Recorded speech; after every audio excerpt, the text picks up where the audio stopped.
Hoje vamos explorar como funciona o chamado cérebro da inteligência artificial. Para isso, vamos seguir a sua evolução histórica, desde os primeiros neurónios artificiais até os modelos mais avançados de hoje. A história das redes neuronais é também a história de como fomos aprendendo a imitar, de forma muito simplificada, o funcionamento do cérebro humano. Começou com redes simples nos anos 80 e foi avançando com arquiteturas especializadas, convolucionais para visão, recorrentes para sequências, LSTM para memória, até chegarmos aos Transformers em 2017, o motor da revolução atual. Mas tudo começou em 1943, quando foi proposto o primeiro neurónio artificial, uma espécie de interruptor lógico, ligado ou desligado. Em 1957 surgiu o Percepton, uma rede simples capaz de aprender padrões básicos. Mas só em 1986 surgiu o verdadeiro salto, o algoritmo da retropropagação. Permitiu às redes ajustarem sozinhas os seus pesos internos. É isso que dá às redes a capacidade de aprender, a partir de um conjunto de dados de entrada e resultados na saída, mesmo que não consigamos abrir a rede e entender exatamente porque que cada ligação foi ajustada daquela forma. É como se a rede neuronal fosse afinando botões invisíveis até conseguir dar a resposta certa. As redes convolucionais trouxeram algo de novo, a capacidade de reconhecer imagens de forma parecida com o olho humano. A grande viragem deu-se em 2012, com a rede AlexNet, que usou GPUs para acelerar o treino. Essas placas tinham sido desenvolvidas sobretudo para jogos, e quase ninguém tinha imaginado o seu enorme potencial para a inteligência artificial. Ao processar cálculos em paralelo, as GPUs permitiram treinar redes muito maiores e muito mais rápidas. Foi o início da revolução do Deep Learning moderno. Até então, muitos ainda duvidavam do potencial real das redes neuronais profundas. Mas o sucesso da AlexNet mostrou, de forma clara e incontestável, que estas redes tinham finalmente atingido um ponto de viragem. A partir daí, todo o campo da inteligência artificial começou a mudar de ritmo. Mas não basta reconhecer o que existe. Queríamos também criar algo novo.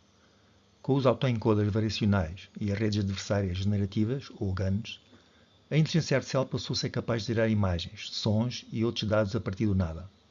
Os autoencoders variacionais aprenderam a comprimir e reconstruir informação, enquanto as GAN colocaram duas redes em competição, uma a criar, outra a criticar, forçando a criação de resultados cada vez mais realistas.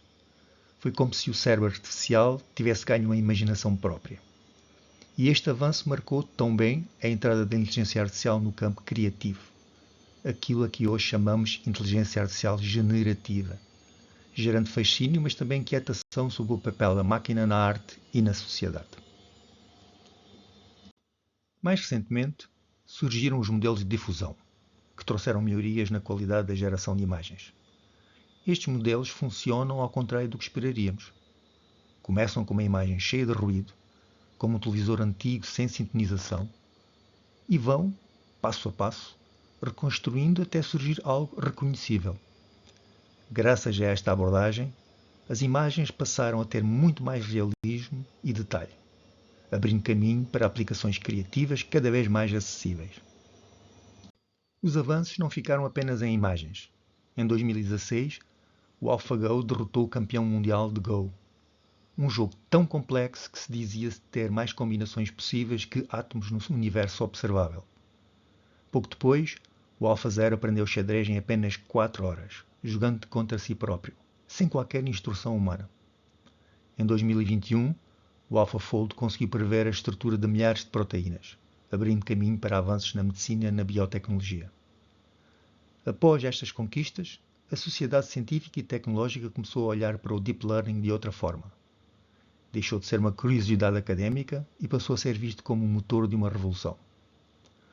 Por isso, considero importante conhecermos este caminho do passado. Só assim podemos compreender melhor as possibilidades do futuro. Inicialmente, cada modelo de inteligência artificial generativa era como um especialista de uma só modalidade, só texto, só imagem ou só áudio. Hoje, caminhamos para modelos multimodais, capazes de integrar vários tipos de informação ao mesmo tempo, tal como os humanos usam vários sentidos em conjunto. O ChatGPT começou com um modelo unimodal de texto, o GPT 3.5. Depois surgiram os modelos bimodais. Com o GPT-4o, tornou-se verdadeiramente multimodal. Começou a lidar com texto, imagens e até áudio. É como se o cérebro artificial tivesse ganho novos sentidos. Olhando para o futuro, estes modelos poderão ser a interface principal com os computadores, substituindo teclado e rato. Talvez falemos e vejamos através da inteligência artificial da mesma forma que hoje clicamos ou digitamos. Mas afinal, do que é feito este cérebro artificial? Cada rede é composta por milhões ou mesmo milhares de milhões de parâmetros, pesos e bias. Os pesos funcionam como o volume de cada ligação. Alguns sinais são amplificados, outros atenuados. Já o bias é como um botão de sensibilidade que define quando o neurónio dispara. E quanto mais neurónios e camadas acrescentamos, maior o número de parâmetros. E é isso que define a chamada profundidade da rede. São estes milhões de pequenos ajustes, invisíveis mas fundamentais, que no conjunto fazem a rede aprender.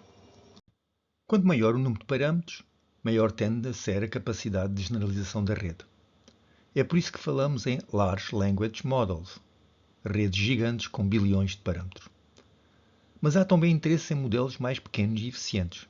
Por exemplo, um modelo de 405B, ou seja, 405 mil milhões de parâmetros, é um modelo muito grande, que exige uma enorme capacidade computacional para processamento da informação, o que normalmente é só possível num servidor externo e não num computador pessoal.